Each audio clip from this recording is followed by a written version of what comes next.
I'm Mark. And I'm Josh. And this is Alter Ego Comics TV, episode number 153. We're coming to you from Alter Ego Comics in Lima, Ohio, where it is a snowy, crummy day. Another snowy, crummy Wednesday. Thank you, Mother Nature. Lots of new number ones to talk about this week, but before we get to that, we're going to thank you for responding to our request for comments on Marvel villains with last week's episode. We got a lot of comments. Mm-hmm. Yeah. People were commenting. Yes. That was a cue for you to talk about some of those okay. comments. Well, a lot of people coming up with Thanos. Thanos was a popular response. Galactus, even though we sort of established that he was outside the bounds, a lot of people have strong feelings about planet eating, apparently. Mr. Sinister was a strong one, who I actually had considered, but I felt like I should not mention him because I'm a little too emotionally attached. I love Cyclops, so he's sort of a personal villain to the Summers family. And Magneto was a strong finisher as well, so... Thank you. Yeah. We enjoy seeing your responses and your explanations as to why you think they should be on the list of the top 5 Marvel villains of all time. Thank you. Okay, so this week, our first number one is Secret Avengers by Alice Cott and Michael Walsh. And this is the umpteenth attempt at launching a Secret Avengers book over at Marvel. I haven't really been impressed by any of the previous ones. Sorry, no offense to anyone involved. Even the Brubaker one was kind of iffy in the beginning. It was conceptually strong, but yeah, it didn't run well for me. But I think part of the problem is that there are too many Avengers books, and I don't think any of you would dispute that there are too many Avengers books at this point. So they each need to, kind of establish their own reason to exist and their own feel. If you're reading one book and it reads just like another one, then what's the point? Right. So that's one of the reasons why I actually picked Secret Avengers as my pick of the week this week, because it is so different from all of the Avengers books that are being published right now, primarily because of its humor, but also because of the makeup of the team. Makeup this time around, which is similar to the most previous incarnation of Secret Avengers. We've got Nick Fury Jr., we've got Black Widow, Spider-Woman, Agent Phil Coulson from S.H.I.E.L.D., MODOK, who is apparently working on the side of the Angels now after plea bargaining with Maria Hill, director of S.H.I.E.L.D., and Hawkeye is thrown in the mix as well.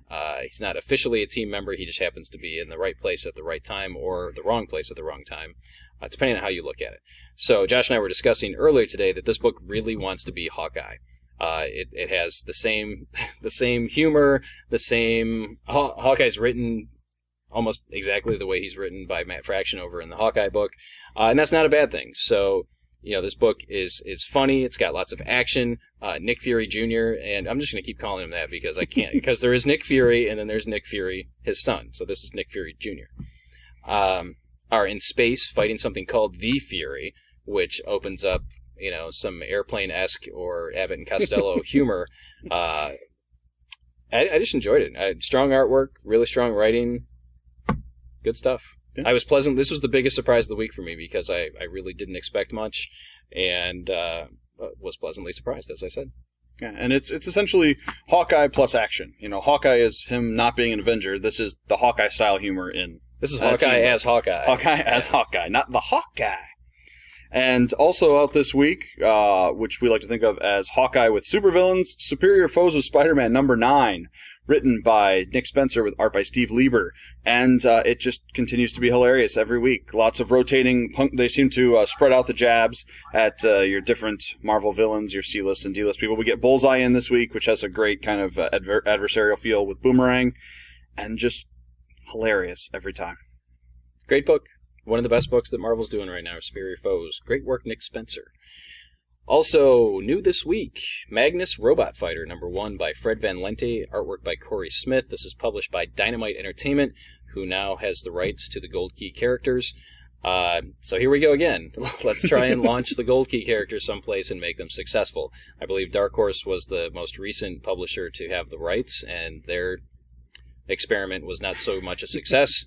But this one feels like it might work. The first book out of the gate was Turok by Greg Pak, and that was a really solid start. And Fred Van Lente, another very accomplished writer, takes on Magnus Robot Fighter. I know nothing about these characters. I've never read any Gold Key stuff before. I'm not that old. So this is definitely, I think, written for as a nostalgia type of thing for older readers, but also will pull in younger readers due to the names involved with it. That you have Fred Van Lente on this, and Greg Pak, and what's his face, Frank Barbiere, and Mark Waid writing Dr. Spectre. So this apparently, from what I gather in the first issue, takes place kind of in the 1950s, but there are robots around. It's like Andy Griffith with robots. It kind of is. It's like a Mayberry kind of town. Mr. Magnus, I'm forgetting his first name, Howard. I don't know what it is. I want to call it Will Magnus from the Metal Men, but that's not it either. So Mr. Magnus is a school teacher. He's a judo instructor. He's a loving husband.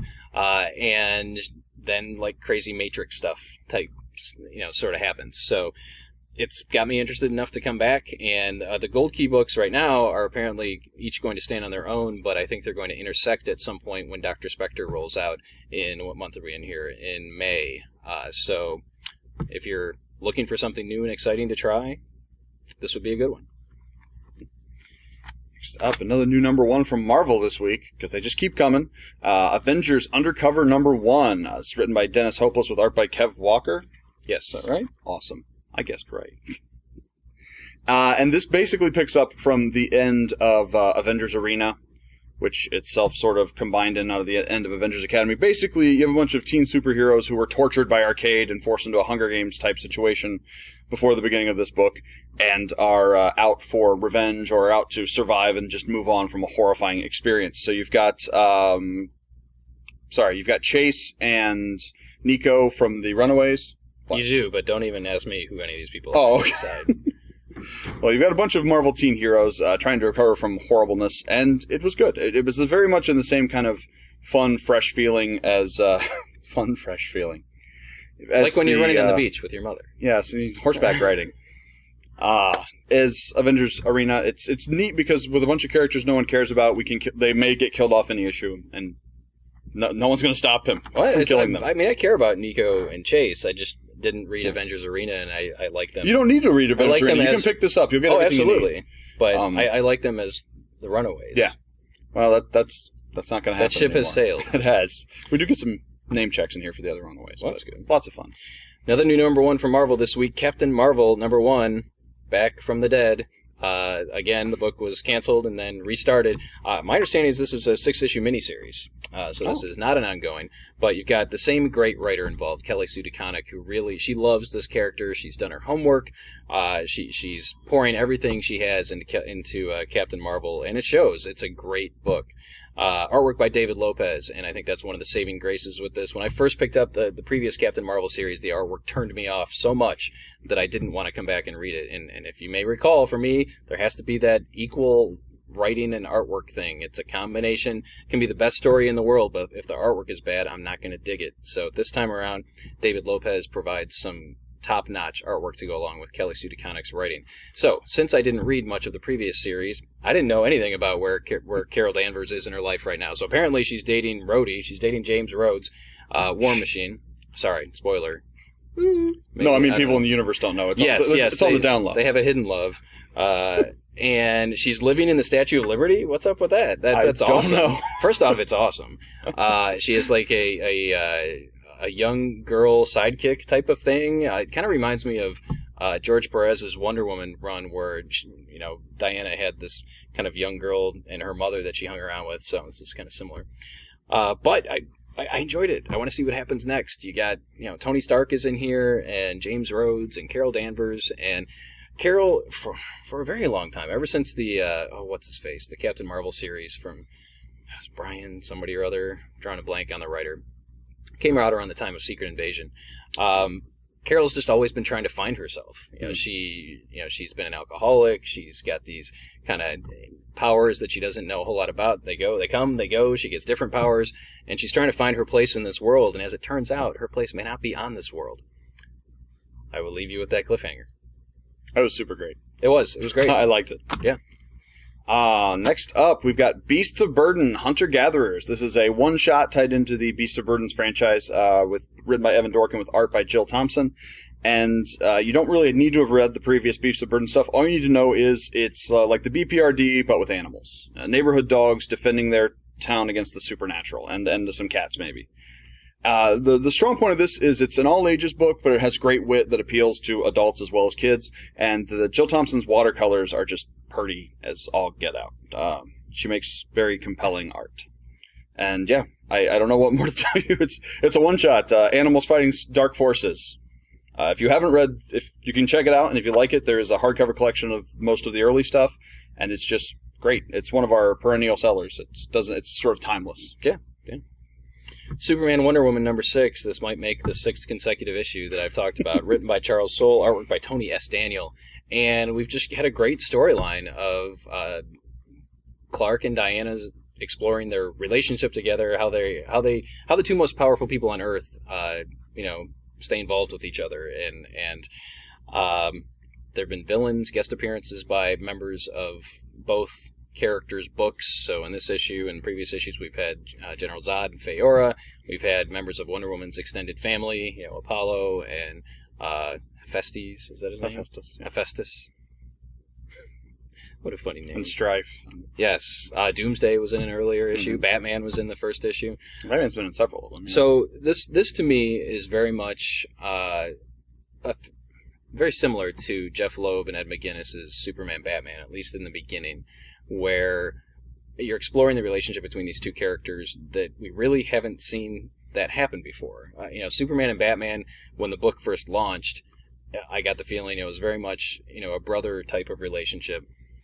And you didn't really have the time in books like Justice League or little crossovers or things like that to explore that. But when you have a book that's all about these two guys and how they relate to each other and how their differences, come to a head, it makes for good reading. And that's what this one does too, because you're exploring. I've said this 3 or 4 times already in this little short period of time, but I want to see how Superman and Wonder Woman relate to each other, and they're in a relationship. How does that work in the DC universe? But again, this is an example of great storytelling and great artwork. Tony Daniel's artwork is amazing. The guy's really stepped up his game from when he was on Batman and Teen Titans and some other stuff he's done in the past. Especially the last page in here, man, it's a punch to the gut. So I'm really curious to see where they go next. If you're not reading, in fact, we had someone in the store earlier ask us, what's the best Superman book right now? Superman Wonder Woman is hands down the best Superman book being published at DC Comics, and one of the best books being published at DC. So congratulations, Charles Soule and Tony S. Daniel. Next up on the trade front, this week sees the release of Trinity War in hardcover. This was the big crossover that kicked off the whole Forever Evil rigmarole that's been going on. You've got crossovers with the Justice League Dark, the Justice League of America, and the Justice League all butting heads and fighting darkness and looking at Pandora's box. And I especially like this trade because they brought in a lot of the supplemental stuff. You get the issues from each of the core Justice League series, but you also pick up the tie-in issues of Pandora, the issue of Phantom Stranger, the Free Comic Book Day stuff. It's Constantine, that's the other one. Mm. And it's nice to get the whole package. Too often you get an event book that doesn't give you all the information you need. Like, you have to read Civil War Spider-Man to see where that happens, that affects the main book. But this is kind of self-contained, and it gets you up to date with where you need to be to kick off Forever Evil, which has just been so good. So we've got writing by Jeff Lemire, Jeff Johns, Ray Fawkes, art by Doug Mahnke, Ivan Rice, Mikel Janin, and I don't know what more to tell you. It's Justice great. League, crossover, punching people. We raved about it when the single issues were coming out. Now you've got a really nice hardcover collection of all those issues and more. Was a very well done event. The first big event within the DC universe. And again, led into Forever Evil. So excellent stuff. Wolverine number 3 is on my list this week. This is written by Paul Cornell, artwork by Ryan Stegman, and I'm a big Wolverine fan, but there hasn't been a lot to get excited about with Wolverine in a long time because he's everywhere in every book, multiple books with his name on it. He's in all the Avengers books. He's in X-Men books. He's everywhere. And this story has compelled me to keep reading because it's Wolverine out of his element, no more healing factor, kind of afraid, doesn't know how to live his life without a healing factor. I mean, if you're used to living for 200 years or so, and nothing can permanently harm you, how does that affect you? And it seems like he's kind of sort of a bad guy. We're 3 issues in, and we're just some stuff is being peeled back to show, well, maybe there's more to this than we've been led to believe. And that's kind of the way I felt from the beginning, that, there was going to be an explanation of why Wolverine is doing the things he's doing now. And that's why I want to keep reading. That's what makes a good story. It's the same thing as I've compared it to before with Superior Spider-Man. The story of Dr. Octopus or Otto Octavius as Spider-Man is an interesting one, and one that hasn't been done before. And we always knew that Peter would come back somehow. So the reason to keep reading is to see how that happens. And the reason to keep reading Wolverine is to see how Logan got himself into the situation and what the true motives are. And because Ryan Stegman's artwork is awesome. So that is, I got to tell you, one of the main reasons I read this book is to see Stegman's artwork. It is so, so good. And last up for me this week, we've got Royals, Masters of War #2. This is the story set during World War II, where the royal families of the various nations are given superpowers. And it's about fighting World War II with superpowers, whether they get involved, whether they don't. And this sees the introduction of Japan, both into the war more directly, and the introduction of the royal family. And it was just so good. I love the characterization of the royals we have in Britain. The main characters are functionally the royal family of Britain, the two princes and the Princess Rose. Rose? Mm-hmm. Yeah. It says right there. Oh, right there. And it's just really very human dialogue. It's very believable. It manages to sound like it fits to the period without being dated or stilted dialogue. And just the overall awesomeness of Winston Churchill walking around with people with superpowers, and Roosevelt's in here, and as a history buff, it's just a lot of fun, and superpowers, and punching, and B-52s, battleships. Rock Lobster. Oh, wait, not those B-52s. No. This was almost my pick of the week. It's just so, so good. The first issue was really good. This issue was even better, and yeah, as everything Josh said, I will ditto it. If you're a history fan, just to see superheroes again, alongside Winston Churchill and FDR, just really good stuff. All right, so our top 5 list this week. In honor of Captain Marvel #1, I'm going to change this up from what we said a little while ago. We're going to go with our top 5 super heroines. So top 5 female superheroes, not specific to the Marvel universe. So okay. Any universe, any books. Top 5 female superheroes. And go. 20 seconds on the clock, please. I will lead. Well, I don't know how you're defining this, so I'll see if this is okay. Buffy Summers. No? Not because she's originated in television and movies? The judges say no. All right. The answer has been disqualified. We need a big red X on the screen right now. All right. Survey says? Okay. All right, well, you go then. I'll just go with Wonder Woman. Yeah, we'll start with Wonder Woman. Yeah, it's maybe a no-brainer, but Wonder Woman has not always been extremely popular. She hasn't always been able to carry her own series. I would go the other way, actually. I would say 9 times out of 10 in her print run, she's been the least popular of the big 3 of the Justice League members. Oh, yeah. But that's what gives her the great shine-out moments when you get the George Perez run, the modern Brian Azzarello. Brian Azzarello run, yeah. Yeah, and then that's what makes the high points stand out so much. Mm-hmm. Again, the George Perez. I would throw Gail Simone's run in there as well. Sure. And Brian Azzarello. I mean, those 3 I would put in there. And depending on how this all plays out with Superman and Wonder Woman, I would put Charles Soule's name in the hat too, as far as great writers on Wonder Woman. Rucka's run was very solid. Yeah, it was. But she is the original superheroine. I can't think of another strong female superhero that was on the scene before Wonder Woman. And lots of crazy history tied in with Wonder Woman, with her creator, and how during the congressional hearings, they talked about bondage and all this crazy sadomasochism stuff that maybe were at the roots of Wonder Woman's creation, and whether they were true or not, it's makes for interesting reading. But she's definitely, part of the Trinity over at DC Comics, and people always talk about Superman and Batman, but I think Wonder Woman is an equal player over there.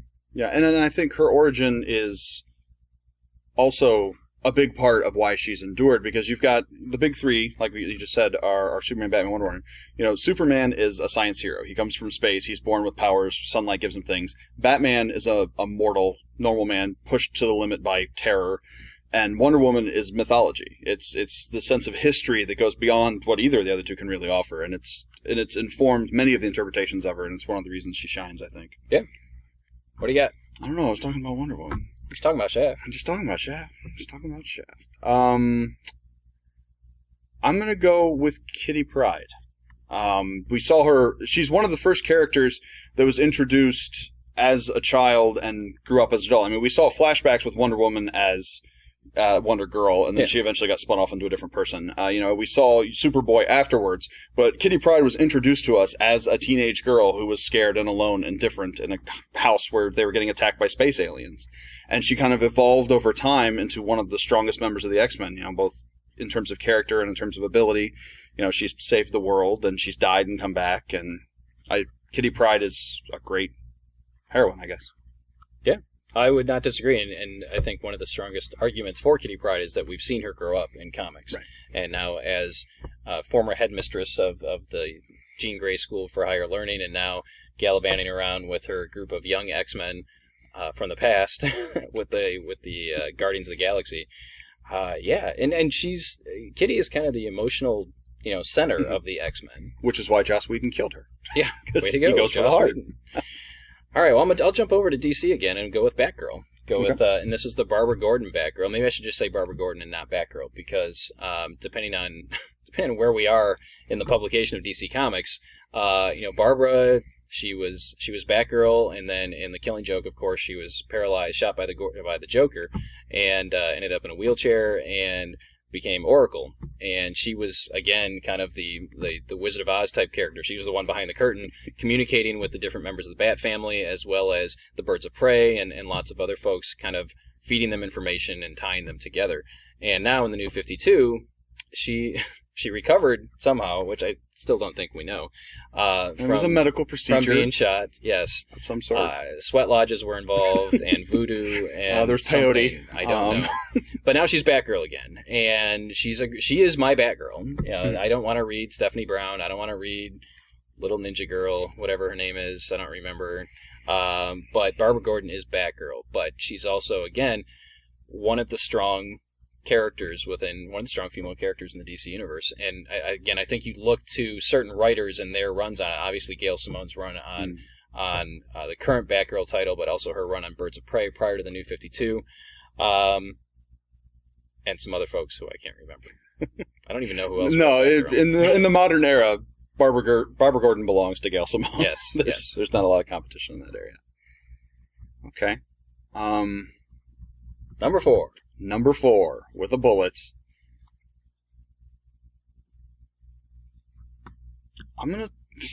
You're not gonna like this. I'm gonna say Renee Montoya, The Question. Why won't I like it? I don't know, because you don't like things sometimes. You didn't like Buffy. Buffy's not a comic character. Well, neither is Renee Montoya. She originally appeared in Batman the Animated Series before she was in the comics. Judges? Sorry, the judges kicked it out. You're going to allow it? Okay. No, Renee Montoya, The Question, she started off as a powerless human in the GCPD Special Crimes Unit, working with corrupt cops, working with Jim Gordon, and then she slowly evolved into The Question during DC's 52, which is my favorite part of that book, a year-long series.